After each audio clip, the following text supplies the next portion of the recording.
Hello and welcome to another episode of course, Star Wars Alliance. Of course, I am your host, Clay, and with me today is not Katie. You guys have been listening to me for almost a month now by myself. I finally have a guest here today. Of course, viewers on YouTube do see this. I am not standing here alone. I am here with Adrian. Adrian, you had sent out a tweet. I don't know Yep. if it was yesterday or the day before, but you were reaching out because you needed to talk about this awesome episode of The Acolyte. And from what I had been hearing from most people when it comes to the early screeners and people who had the great opportunity to watch 4 episodes before anybody else were ranting and raving about how they were itching to talk about episode 3. So first I want to thank you for jumping on here, but also let some of the people know who you are and where you come from and what you do and all that. Yeah. Thank you so much for having me on. I think it's the power of whatever we're calling the platform X or Twitter, of just being able to like reach out and finding those mutual people who love the stuff you love is great. So very happy to be here. Big fan of y'all's, big fan of Katie's. So excited to get the opportunity to talk with both of you at the same time, hopefully in the future. But Yeah. yeah, my name is Adrian Reese. You can find me on most stuff as Super Reese 93 on the internet. I do critic work with But Why Though, a geek community. So I do a lot of like my ranting and raving about Star Wars there. So I've been fortunate enough to be one of the people who have seen the first 4 episodes, and this is the episode that I've been itching and waiting for, and watching all the speculation talk happen for all week, and just to know that you guys were never going to get the answers to any of the speculation. The Yord Horde and all of the Jackie fans are going to be very disappointed. But I was excited for this episode as a big fan of all of the other stuff. I've been a big proponent for even before Disney took over that the movies aren't the only thing that matters like in this franchise, and it's grown so much past that. Even back as soon as George Lucas opened up this universe to fans, and we have all of the craziness that happens in the expanded universe before the new canon. All of that stuff is great, and I loved it. I loved all the obscure books. I loved playing Star Wars Galaxies was my first MMO. So like Very all the nice. obscure stuff, I'm there for it. So when we were getting things like this, so when the High Republic era rolls around, obviously I'm into it. I love it. I've anything that comes out for it, I'm eating it up. And I've been fortunate enough to talk to some of the writers, and just the passion that goes into like this phase is so great. And for me, when the Acolyte comes out, I'm super excited because I know how much love and attention goes into this High Republic era.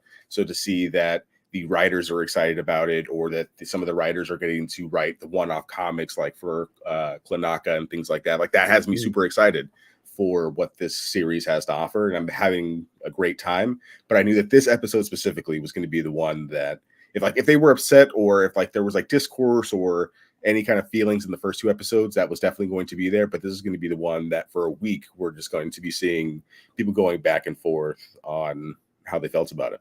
Oh yeah, and we will definitely be talking about it because wow.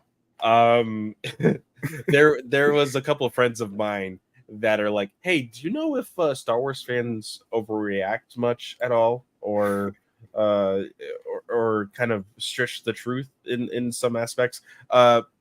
It's it's been a wild like 7 to I would say about 16 hours. It's been a wild Yeah, 16 hours that yeah. I've kind of been awake and noticing the reactions to everybody, to everything in this episode.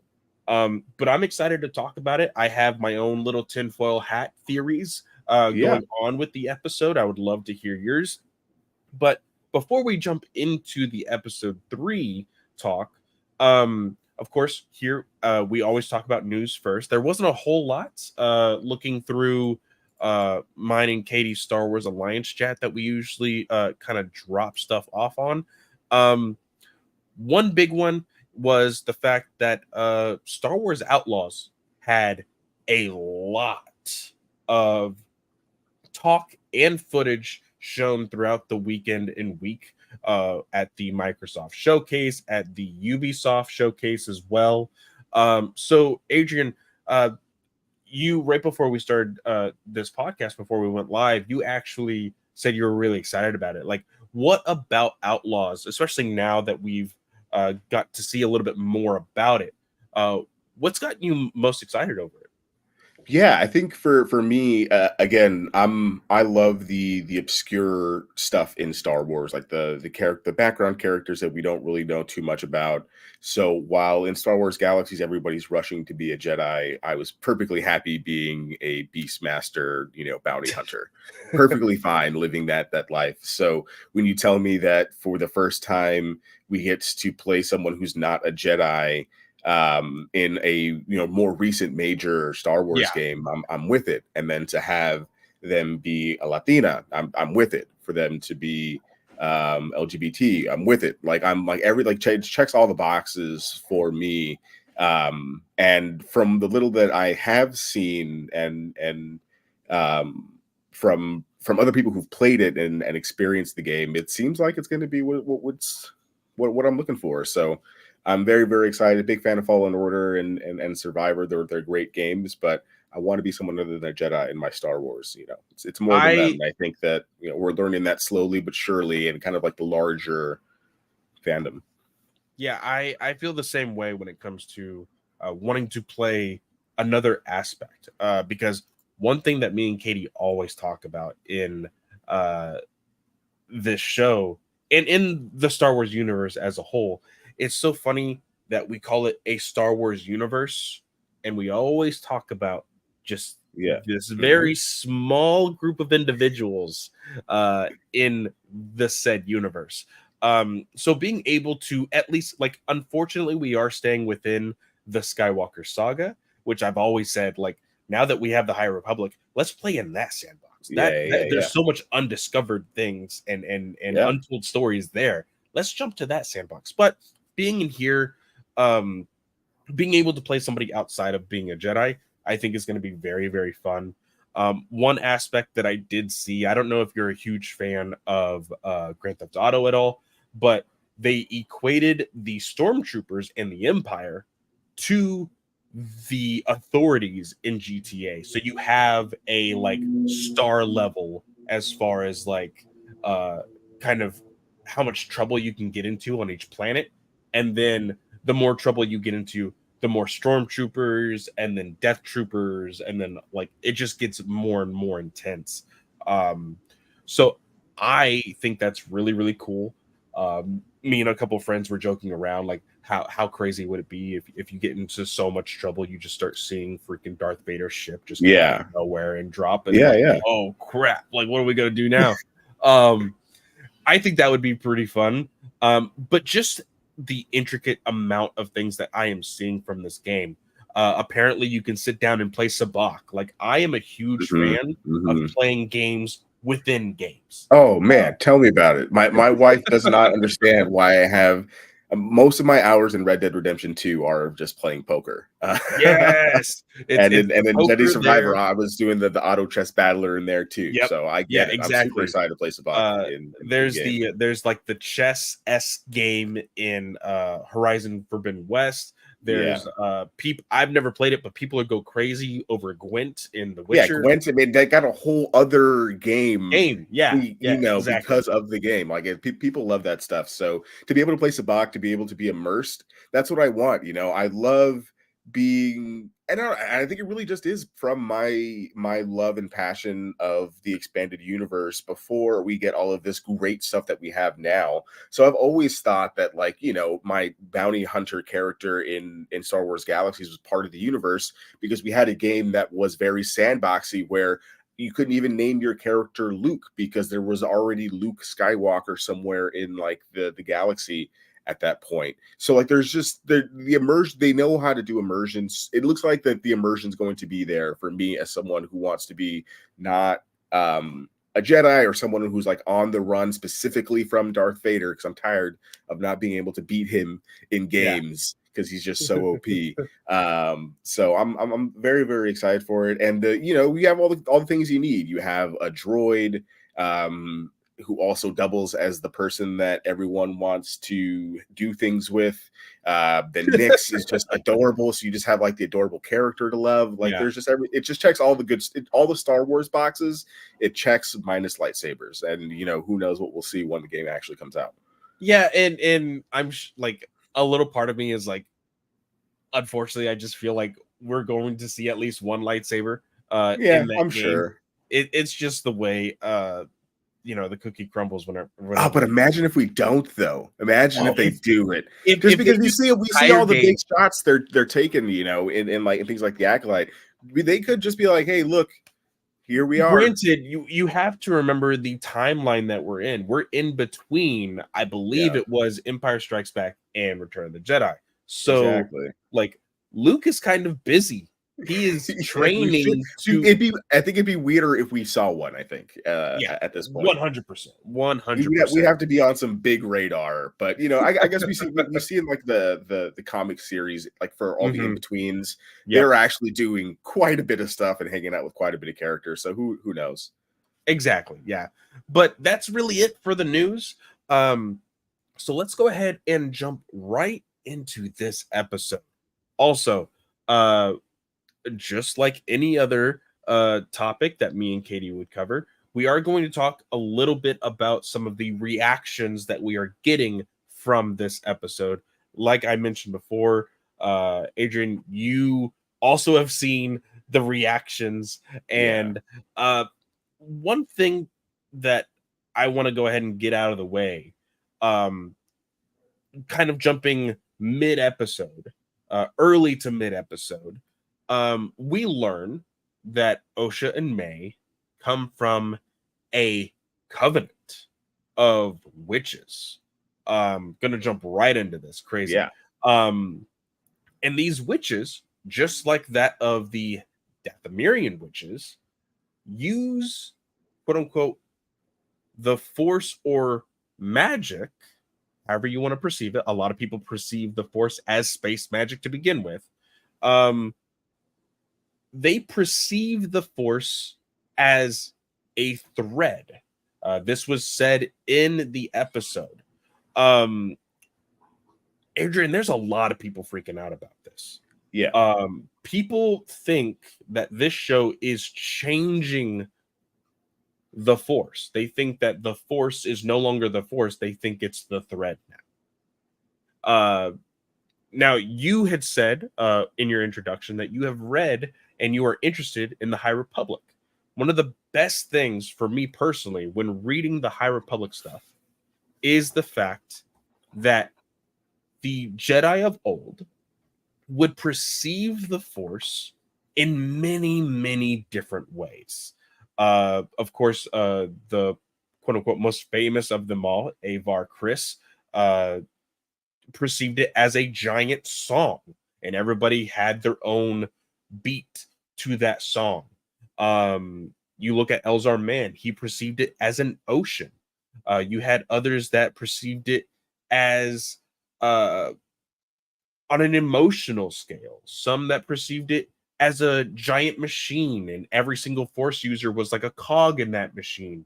There's many different ways people can look at the Force, even though the Force is the, I guess, end all be all grand scale general audience term for what it is. Um, Yeah.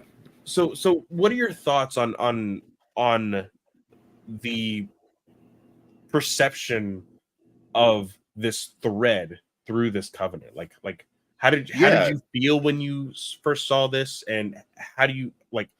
What would you say to those people kind of freaking out about this? Yeah. I would hate to say like I think what a lot of the backlash comes from is just not knowing that there is other. So I think some of the reaction that I saw was that, oh yeah, this wasn't so because the lead up was this was going to break the canon. I never said Mhm. I personally didn't think it was going to break the canon. I thought it was going to shake it up a little bit. Yeah. I think that's what it does. It shakes it up. It doesn't break it at all because for people like you and me, Clay, we know that this is the case that there are different versions of the Force. We have the convocation of the Force on Jeddah. Yeah. Before it's blown up in Rogue One, that place actually was more than just the Jedi. There was like a big congregation of people who saw the Force in different ways, and many of them saw the Force in the same way that the Jedi saw the Force. That, like you mentioned, like the disciples of Whis literally see the light side as a current, as the light as the light current, and the dark current for the dark side. That's almost exactly the way we see some of the Jedi see it, but some are taken to different paths, and then they see this as the Force. So I don't think any of it is that crazy. And I think for me personally, when the Acolyte gets announced, this is the first thing that I'm excited about. Great, the Sith are back. Awesome, cool. We know that's going to happen, but I want to see if there's still other Force groups middling around, and do we get to see what happens to them? Because even in the era that we're familiar with, is still a century back from where we're at now, right? So something happens. I mean, and I guess we kind of are getting into that in the High Republic now, but something happened where these Force groups aren't as popular as they were. So by the time we see A New Hope, and if this is all that 67-year Skywalker saga is all about the Force, and you have hundreds of years prior to come from, it can be a little jarring to be like, oh, wait.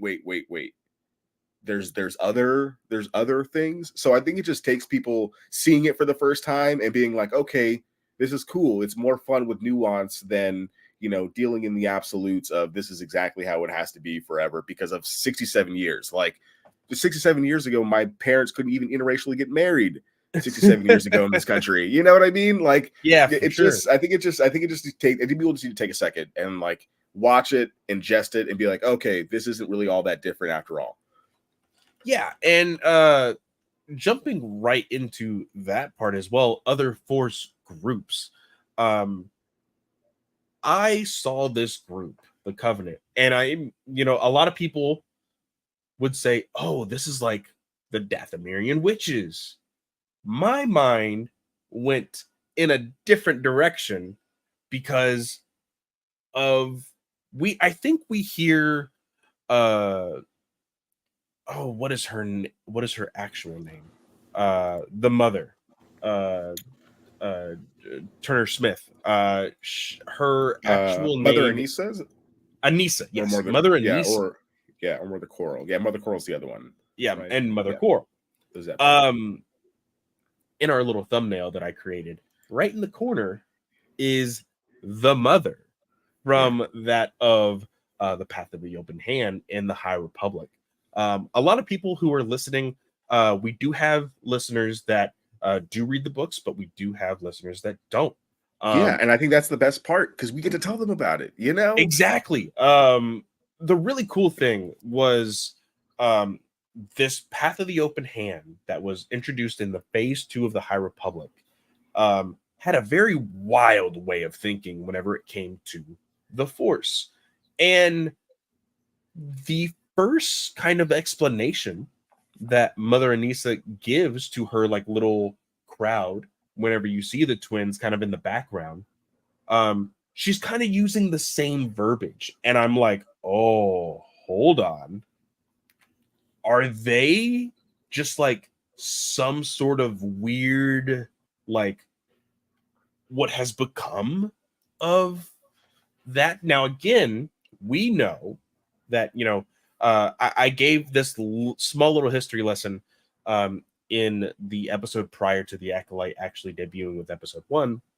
We know that the Path of the Open Hand eventually turns into what we know as the very deadly space pirates of Phase 1 and 3, known as The Nile. the Nihil. Yes, the Nile.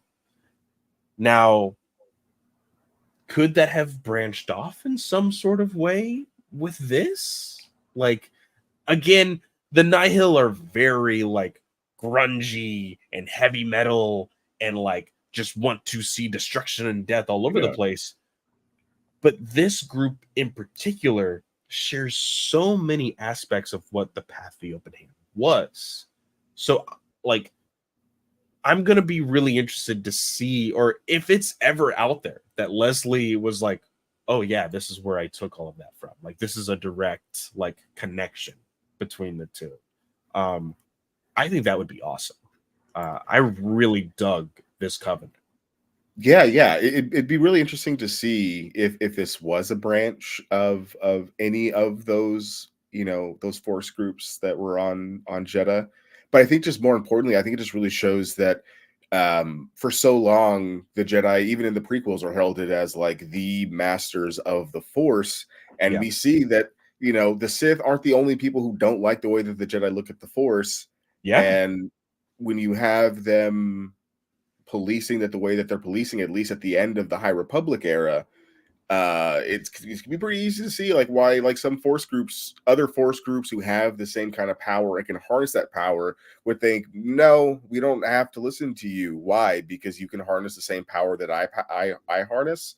Hmm. So I think it makes for some really interesting things to see, especially after what happens throughout this episode, especially how it ends with so many unanswered questions on what really happened all those years ago between May and Osha. And that's kind of what I want to get into also. So of course this episode was a flashback episode. That's where we are finding out about this covenant, about their home world. We had heard from episode 2, I believe, was the first time that we actually heard. From episode 1, we kind of saw the inkling through like the force vision that Osha had when she crashed. But in episode 2, it's not until then when we hear, oh, May killed my family, burned them all. We kind of see that how that happens, but Hmm. not everything is how it looks, because things there's like, it's one grand answer and it's like, okay, we know what happened, but do we really? Because a lot of people are connecting dots and like, hey, this doesn't look right. How could a fire be doing this? And hey, that Padawan looks really beat up. What happened there? And a it's a blink and you miss it type of moments during the chaos of the last 5 to 10 minutes. In Yeah. all honesty, uh, so we see that these twins, Osha and May, are about to go into what this covenant calls the Ascension. This is basically their inauguration into the covenant for sure. Um, how did you feel about the first interaction that this covenant had with the Jedi? Of course, the Jedi being the four that were mentioned in the previous episode by Osha. Osha was like, May wants to kill 4 Jedi. And she named them all: Indara, Sol, uh, Kalnaka, and then uh, Tarvin. Torben. Yeah. Torben, yeah. So all 4 of them are here on this planet with this covenant. How did you like, was the interaction good in the sense of like, the Yeah. Jedi kind of took that in the right direction, or how did you feel? Yeah. So I felt kind of sus with the Jedi since we saw Vanestra Rowe as a book reader, because I see Vanessa Rowe here, 100 years later, as kind of like the only stem point that we have. And Mhm. she's a cop now, like I'm like, oh, Yeah. you're a cop now. So something definitely is different about the Jedi. So when the coven is scared, not scared, but like, I wouldn't even say scared. I don't think they were scared at all. They were worried, Cautious. cautious. They were ready to fight, is what it Mhm. comes down to. I think Mother Coral, more than anything, was ready to fight immediately to protect the twins. So, and that's not the usual thing when you hear a Jedi is coming. Usually in Star Wars, if a Jedi is coming, it's a good thing. Someone is being saved. Oh, you're a Jedi? Are you here to free the slaves? Oh, you're a Jedi? Are you here to, do XYZ? But here we see the Jedi are coming and it's bad. And it's bad. And these women aren't doing, what are these women doing here? But living, as far as we know, presumably not bothering anybody on this remote A planet, peaceful life. I put that in there. raising kids. What are Yeah. they doing? Messing with the Force that they have access to, because it's not, don't mess with the Force. Only we can do that. That's policing. They're cops now. They're Yeah. cops, and you know that's jarring. That's Well, shakes the and canon. it's something that I've put out in a bunch of friend groups recently. It's like, hey guys, we have to come to terms with realizing that Jedi, the Jedi now, the way we perceive them, is a lot different than how we looked at Luke Skywalker in the original trilogy. Yeah, I mean the original, the first 6 movies do it right. You Yeah, get this this mythical. This is what the Jedi are, and then you see them in the prequels, and their bureaucratic would rather sit on my butt with Yoda, lifetime yeah, senator self. You know, being there forever. You know, so I think this is we do this, and but this I think here is the most where we're like, whoa, whoa, whoa, whoa, Jedi, what are you doing? Maybe the and, taking the kids thing isn't all that great. and and in all honesty, I love the evolution of Star Wars. And the reason why I love it is because there's so many layers now than just good guy versus bad guy. Mhm. Good guy wins, bad guy loses. Hip hip hooray, let's move on.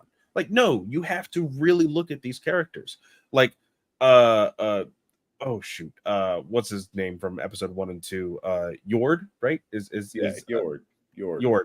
Uh, one thing for me is I told Katie, Yord is Anakin Skywalker without the charm. He is like the person that looks like he is ready for battle at all times, and he is kind of like ready to arrest people and like ready to do the Jedi way. And at the same time, you're probably like, oh, he could probably get turned to the dark side very easily.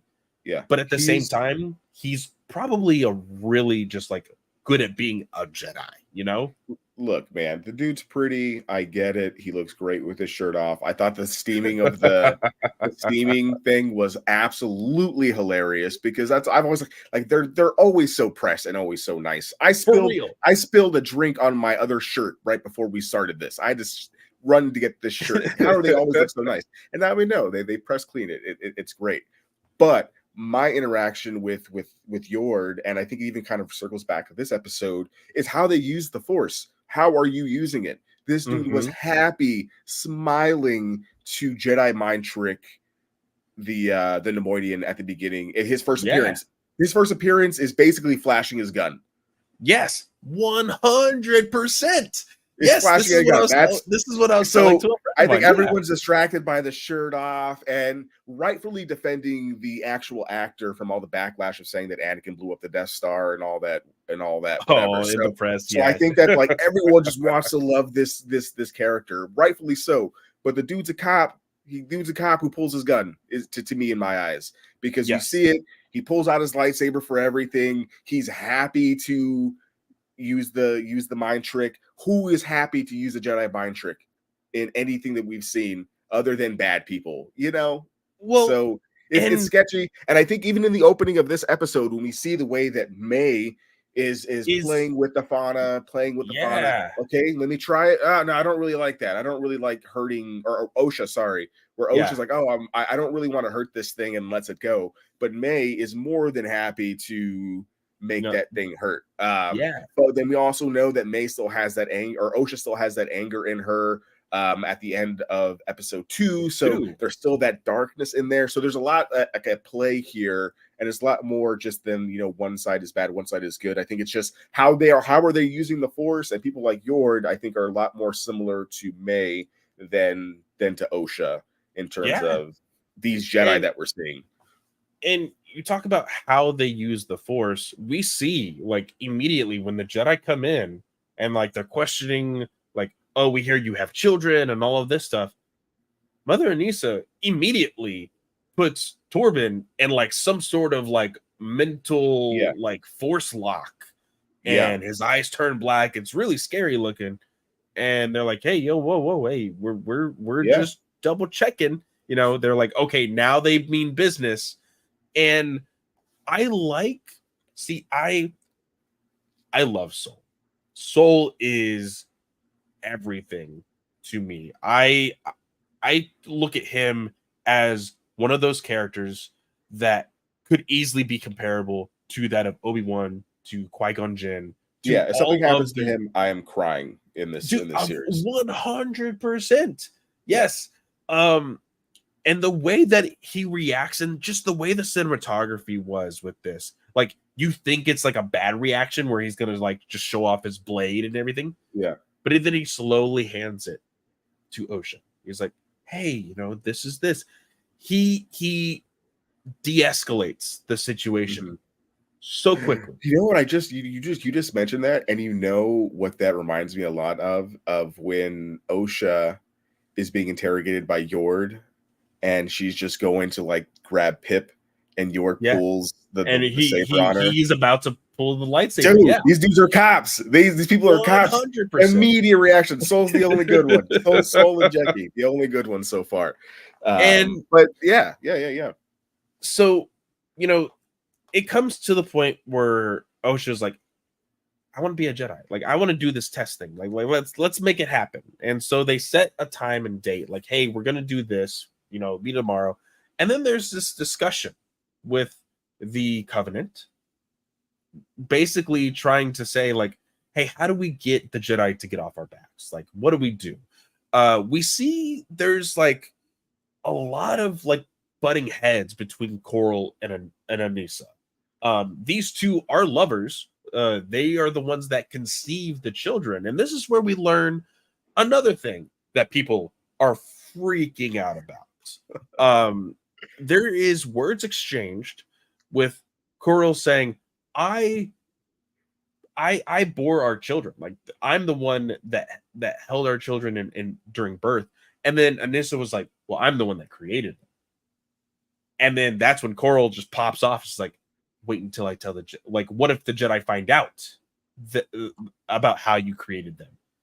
This is when people started putting their tinfoil hats, freaking out. Like it's that meme of what is that Community with Danny Glover when he like Yeah. walks into the Yeah. room with everything on fire and chaos. I had tweeted literally earlier that day, like this is what Star Wars Twitter is going to look like by the end of the episode. And that's exactly what it was because it's of this it's moment. chaos, dude. I jumped off of my bed, Clay. I was shocked, absolutely shocked. Not shocked, like I'm not shocked that it happened. And I'm like, oh, this no one is special anymore, or blah blah blah blah blah. I was just shocked that they did it. I didn't think that they would take us. I didn't think that they would give Leslie Headland the grounds to To make this do this happen. type of That thing. moment, that Yes. moment, because as great as Andor is, I love Andor. I love Ahsoka. They're great. I think Andor's great because of its cast of characters, because of its themes and things, but nothing happens there that doesn't make Rogue One happen, that doesn't make, I don't think that those inherently make the other things. And, Ahsoka is basically Rebels season 5, right? But so I don't really expect the shows to take any crazy swings that does anything that would be the level of this, where we have Mhm. not one, but two Force babies made not by the Sith, not by Darth Plagueis, who we still don't have a real canon story for outside of the Mhm. opera scene. So it's crazy. I just didn't think they would do it. I didn't think it would something that they would do. So for me, I think to not because and then it comes into like the overreaction stuff. I don't think that's an overreaction to think that this series would do that, because no one leading up to, and I looked at the lead up. No one said this was going to happen, with all of the theories, all the Darth Teeth theories, all of the Yod Horde, all of that. No one said this was going to happen. So I think that alone shows the swings they're willing to take. So for me, it makes me super excited, and I don't think it really discredits anything that we see 100 I years think later. it's so interesting.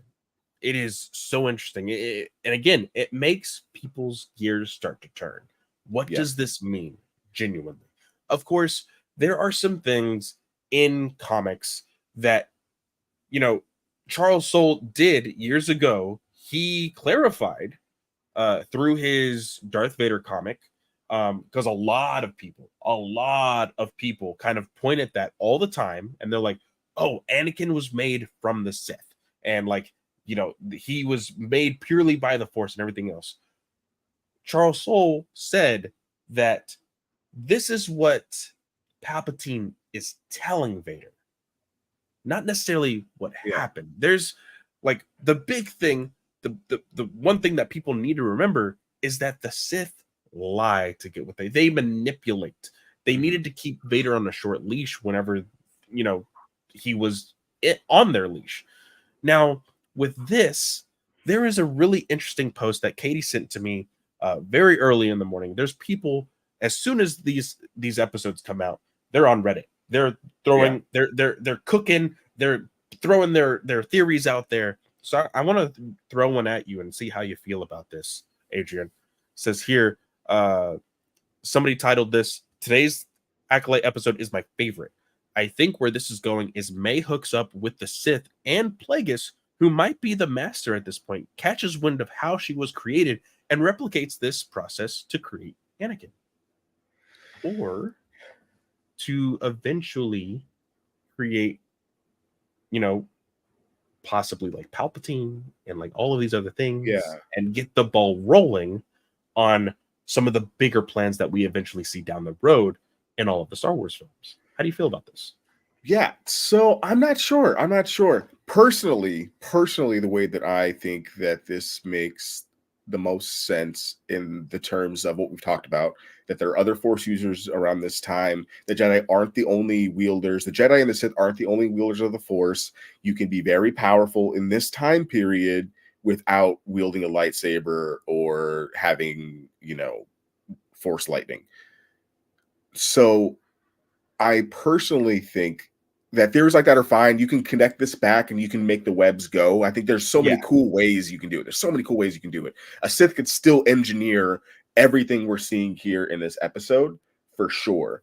But I think a more interesting thing will just be that these Coven of Witches were just very strong in the Force. Like, why can't they just be very strong in the Force? And it's clear that no one knew about Osha's background in the temple. No one knew that she was a Force baby. And if they did, they didn't care because they just let her leave the order, right? So something happened where this knowledge is lost. So it's very, very easy for them just to have done this themselves, be destroyed, and somehow Plagueis finds the knowledge later, and then those people still have their theories of Darth Plagueis, engineering this whole thing. Because I love that story. That I'm still waiting. Until they non-recanonize like that story. That canon to me is more or less that story is more or less canon to me until they change something to it. And I don't think that changes anything. This could just change those darker arts that he mentioned. Mother Anissa's speech is almost word for word what they say, what Palpatine says in the opera scene about the forces that they're dealing with. Many would deem to be unnatural. And powerful. There is other things. The Night Sisters, even in the time of the Skywalker saga, some of them could compete with Jedi in some regards with their magic. Jedi Fallen Order has a character who is great and I think is cooler than Cal Kestis. So you can be super powerful, and somehow something happened, and I think the Jedi probably did it to where that knowledge is lost and they covered something up. Well, or the Sith did it. One of the two, but I think that the nuance of it being more interesting than the Sith did it is more interesting to me. I think it's the Jedi. My villain origin story for being a fan and like being part of this fandom is slowly realizing how Yoda is the cause of all the chaos in the universe. And I joke around about this because in phase 2 of the High Republic, he has a conversation at the end of a book about all the stuff that's been happening. And he tells that other Jedi, hey, let's not say anything about this. Because I don't want these things to get out of control. Let's not talk about it. And just for clarification, this is like 300 years before the movies. So Yoda's been like this, y'all. Like, he's been like this. It's the Taylor Swift song. It's me. Hi, I'm the problem. It's me. Yes, Yoda is the problem. A good friend and the godfather of the Geek Ultimate Alliance Network, Travis Snell, also made a very good point in his evaluation of Yoda. Like, he felt Anakin kill all of those sand people, and all he did was like, oh, he's in pain. Like, he didn't really do anything towards that. Well, he's worse because you know what it is that he's worse than a cop. He's like no term limit politician. Like the dude's comfy, you know, he has no reason to care about anything because he knows that he's gonna Oh outlive it. man. He just knows somehow, with all the bad stuff going on, this old dude is still gonna make it through. So he's just gonna be crotchety until like maybe like the last like 10 years of his life where he decides, okay, maybe I won't be such a Exactly. I mean, but at the same time, he was still kind of a jerk to Luke. So, no, yeah, for sure, for sure. so Yeah, he was and there that's for me his just trying to give him some props. I think, benefit I of mean, the doubt. I have like do or do not. There is no try like on my arm. Like there, I love that quote. But you know, the more we learn about Yoda, the more you're like, ah, that guy is just. Look It at took this him guy. way too long. It took him way too long to figure out not to be a butt. But And apparently, you know, is kind of so he was doing the stuff that we're seeing like the Jedi already do now at mhm, kind of like the fall of the High Republic. yeah, So he's definitely the stem of that of some of these, you know, 100%. And issues. with this realization of the twins, it does like make people like intrigued. I think a lot of people, of course, again, there's a lot of hyperbolic people that are like, oh, you know, like you had said, there's this mention, this phrase that people are passing around. Anakin's not so special anymore, and that's not necessarily true. Um, Mhm. there's other people who are like, was he so special to begin with? He murdered thousands, like hundreds of sand Yeah. people. He He's like, it killed ruined his children. legacy. Like, this is his legacy. It's just like, like dropping, yeah, dude. Oh my god! Like day 2 on the job, dropping a a dam on an entire city. Like day 2 on the job. Like, dude, come like on. it's. But at the same time, like we have to realize the big thing about the chosen one. I would like to recommend people go read Master and Apprentice, Great book. with Qui-Gon Jinn and Obi-Wan Kenobi. This was, I can't remember the exact timeline, but it's before episode 1. It is a time where Obi-Wan Kenobi is like almost right after he becomes the Padawan of Qui-Gon Jinn. And in that book, we learn about the prophecies. It is Mhm. said, and ironically, some kind of come true, quote unquote, in that book. It's all the way people perceive it. And I've been saying that word a lot because it's true. You A need to certain point remember of view. exactly from a certain point of view, but also look at this in a real world aspect. Just like you have multiple religions, you Mhm. have the same thing in the Star Wars universe. Jediism is a kind of quote unquote religion. Same thing for the Dathomirian witches. Same thing for this covenant here in the Acolyte. There's so many different ways of people thinking in this. The prophecy of the chosen one is only one little aspect of this giant galaxy universe. You can't take one religion and say, oh, that's the gospel. But you also look at all of these other religions that look at the same thing, that of being the quote unquote general audience term, the force, and it's the same thing. Mhm. So you guys have to look at it in a broader sense of the galaxy and not just what you've learned in the movies, because this galaxy, this universe is expanding. We are learning so much more in a timeline that actually makes sense going forward.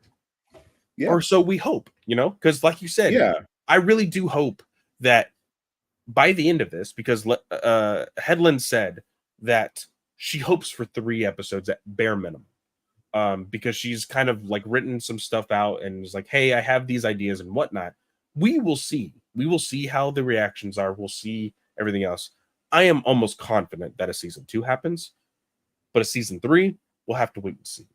Um, but that's I think with the children, it means that they're also special, and that's okay.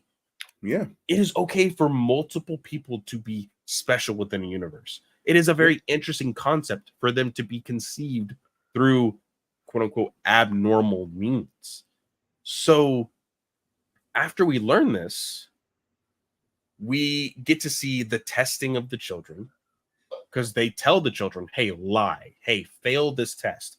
If you do this and you succeed, you'll never see us again. Like, it's very like trying to scare them and everything else. May is all for this. May is like, okay, I'll do as you say, I'll go down with the ship, blah blah blah. And Osha is still like very quiet, very hesitant. I like her interactions. They're very brief and very quiet, but I love her interactions with Kalnucka. She's so interested in the world outside of her planet because she's never seen individuals like this before. And it's just those small little details that I'm like, oh, that's cool. Like, oh, I like the way she's thinking throughout these moments. How did you feel about Osha's test and the reaction and conversation that she had with Soul? Yeah, I think it's one of those moments of the testing, I think, really show how this show understands like the core things that make Star Wars so great. Because you have Osha, who is a lot like Luke, and I'll use Luke more. I think more like other characters, but I'll just use Luke as like the bigger one. But Luke, who also has always wanted to do more, has always wanted to do more than what was on Tatooine. So I don't think it's crazy to think that we would also have another person who wanted to do that, who is a little bit special. They might not know it, but that longing to go do other stuff comes from the things that make them special. So for her to already want to be able to do that, if it wasn't the Jedi, it probably would have been somebody else. If it wasn't the Jedi, it could have been the Sith. It could have been, some Nihil sect or something, right? It could have been anybody. And then you have May, who is I wouldn't say indoctrinated, but this is definitely culty, covenant-y, just the way that the Jedi are, and forcing these kids to choose this path. But which I think makes it so great for the mother Anissa is that she gives her a choice. She gives her a choice. So often kids don't have choices in Star Wars. So often they're forced into these roles, thrust into these roles. Omega, Leia, Ahsoka, and so many of them just don't get to have the choice. So to see that moment, and for her, at least in that brief moment where everything is okay, she lets her make that choice. And I think that's beautiful, beautiful, beautiful, beautiful. It reminds me a lot of the Bad Batch with Hunter and Omega, letting them have that choice. And I think that's one of the best things about Star Wars is that trusting the next generation to make the choice. And she literally gave her the power and is letting her and gave her the choice to go let her do that. I think that until something bad happened, that was what I think the Force should be. You take it, you use it, which which like any religion, right? It's like freaking out that Jesus was a virgin birth, and then finding out that like almost all of the Egyptian gods are like virgin births. Like there's just more. There's other stuff, right? There's just like other stuff before and after, and it all kind of builds upon each other. And just as religions take similar stories differently, that's what's happening here. The only difference is well, not even the only difference, because we see religion policed across the world, but we have the Jedi now like saying that they're doing this in the power of the Republic, the same way that they do in the Skywalker saga. They're just trying to live their life, man, and the Jedi don't want that to happen. And obviously we don't know everything about the Covenant. They could be in line with the Sith. This could be some other thing, but at least from what the episode gave me, I think that they were just a coven, just like the Night Sisters, just trying to live their life, not trying to do anything crazy. But the Jedi and the Sith impart all of their craziness onto them, and then we get things like Darth Maul and Avad Sopress and that whole like arc in the Clone Wars. And this all comes back to who is the protagonist and antagonist of a specific story, you know? And that's what I also encourage people to think about when you read a book. Like, one of my favorite books most recently is Rise of the Red Blade. It's about an Inquisitor. Inquisitors are inherently bad. Guess what? She is considered the protagonist of that story. There can be quote unquote villains that are protagonists to a specific story.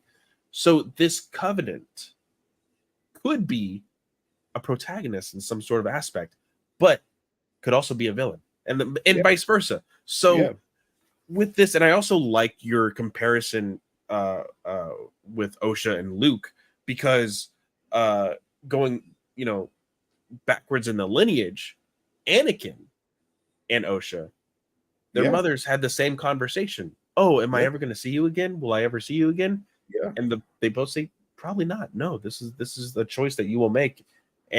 But I love what Anissa says. She says, fear should not make this decision for you. Yeah. Like, you just need to make the decision. If you want to do something, do it. Yes, and that's such a different take on fear than the Jedi. That's such a different take. Such a different take.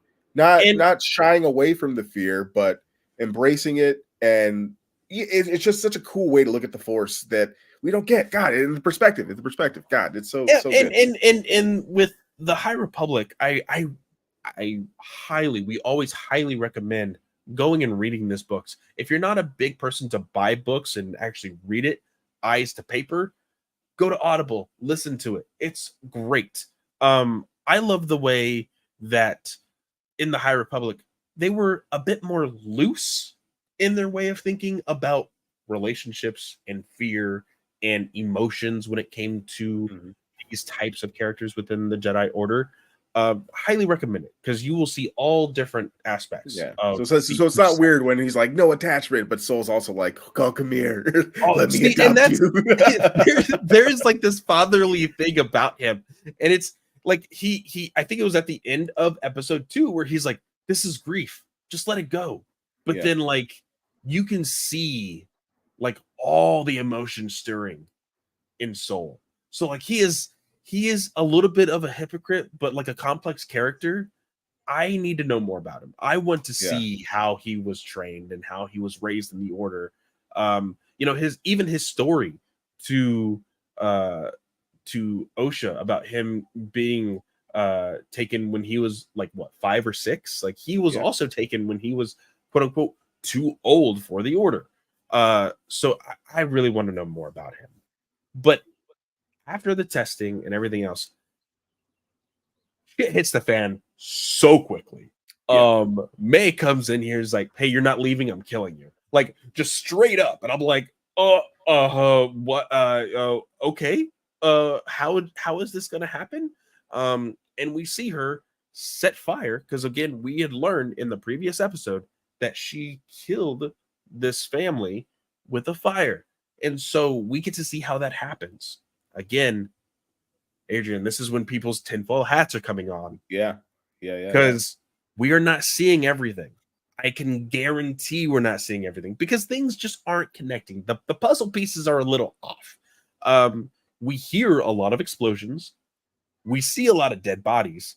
None of them charred. None of them that look like have been killed by a fire or explosion.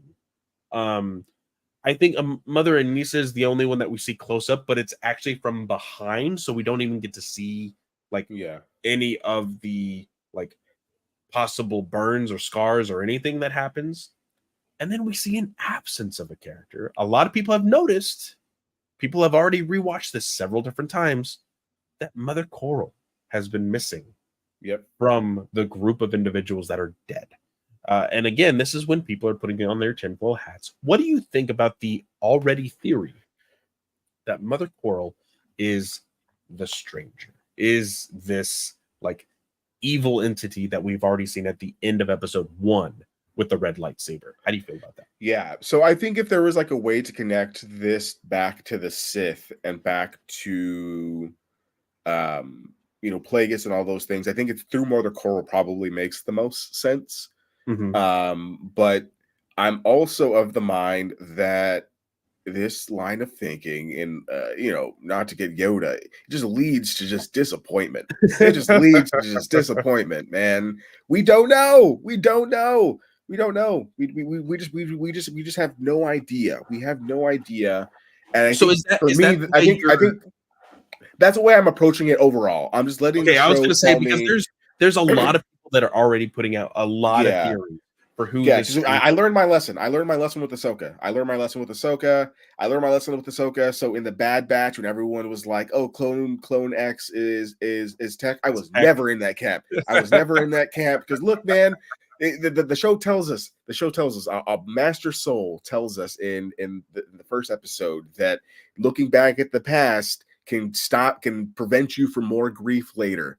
Mhm. Right? That's why he keeps that thing. So I keep that guy just being a dude with me forever. So I don't know. I don't know. It could be it could be her.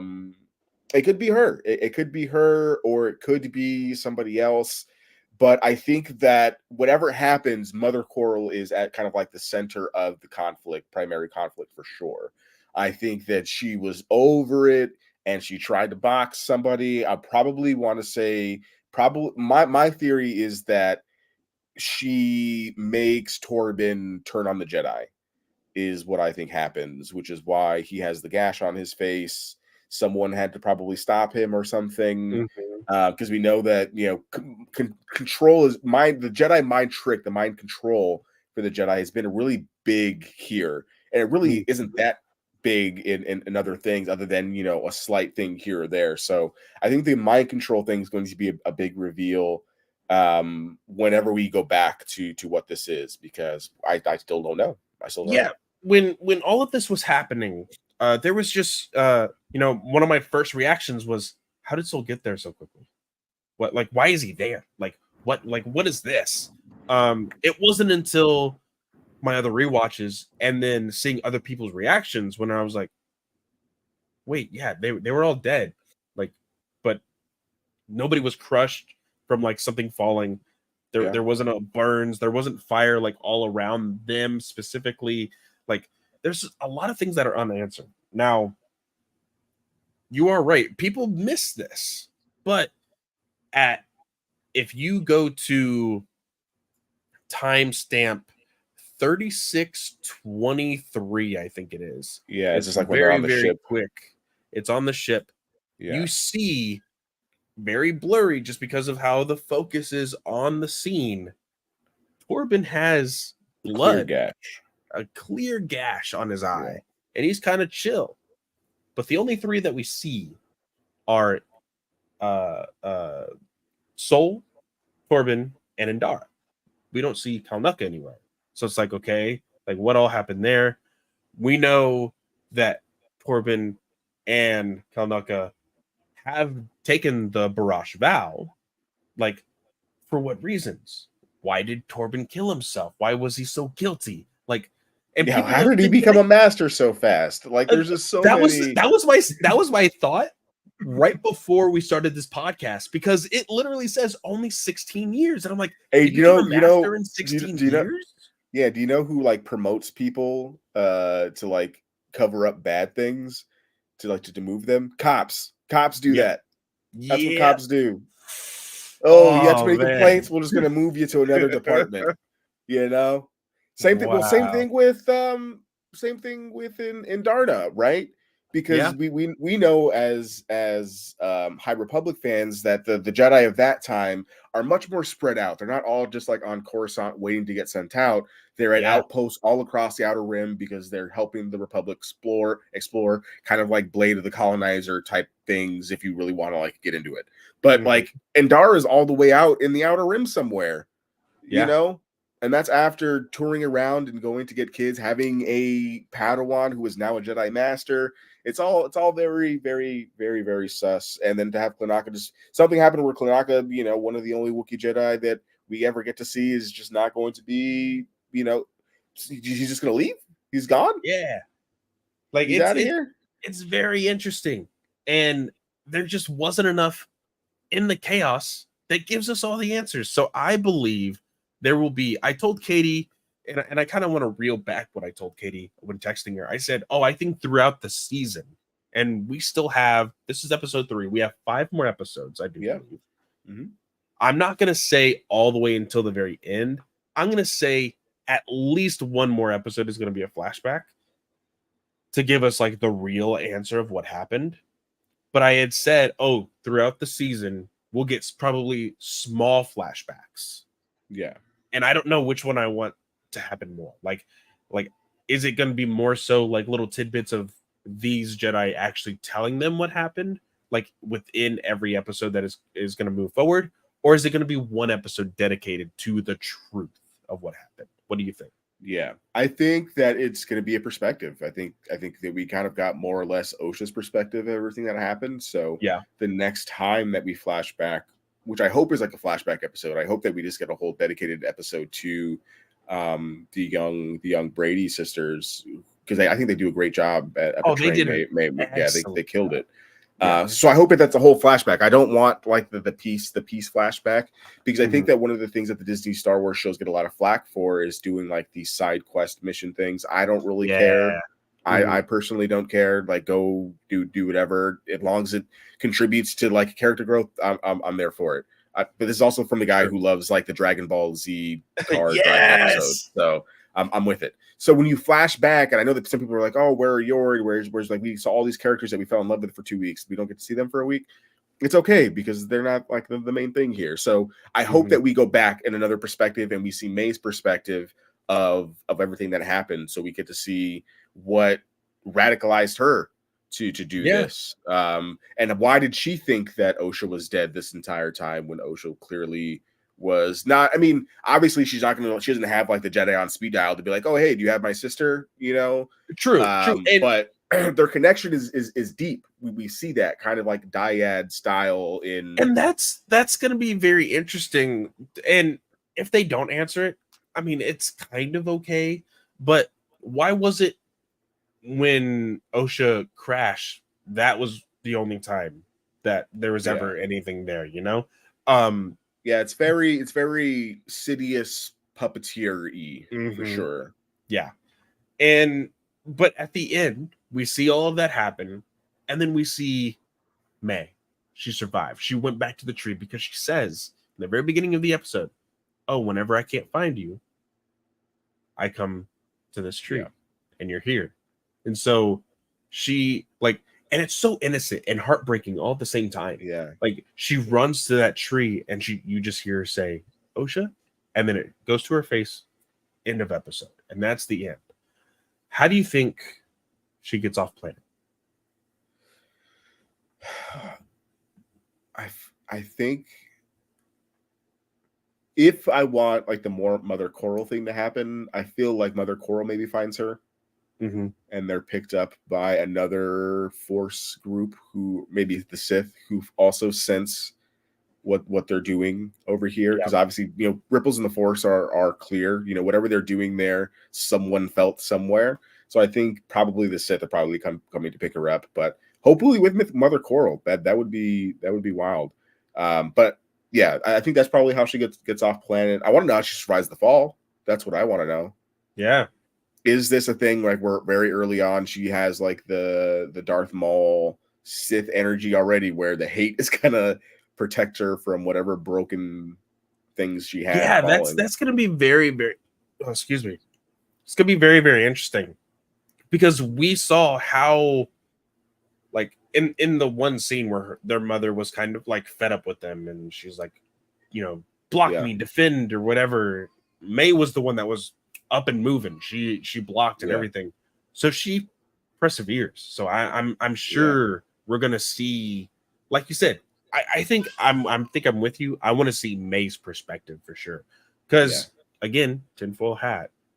A lot of people think that May is being mind tricked during the lighting of the fire, because she has this intense look when she like just looks at the flame, and so people are like, oh, she wasn't of her right mind, like somebody has to be controlling her.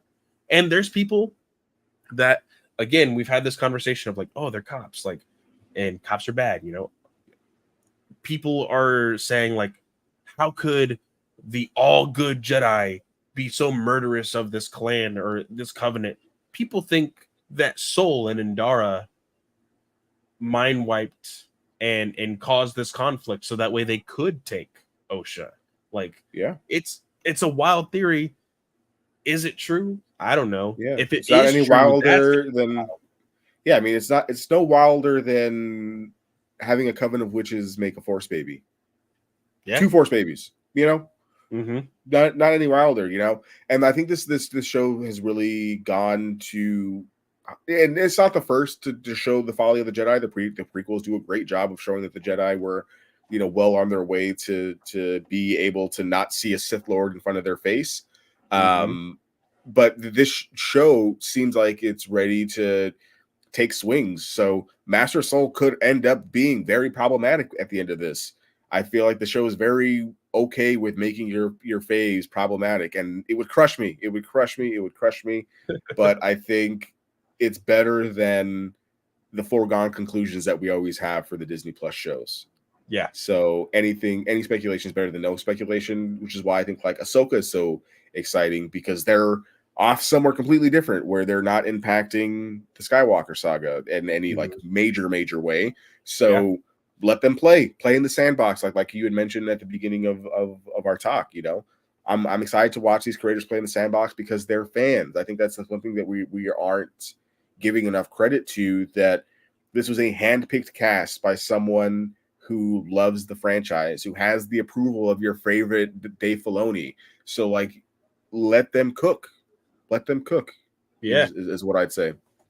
100%. But Adrian, thank you so much for being here. I think this discussion was great.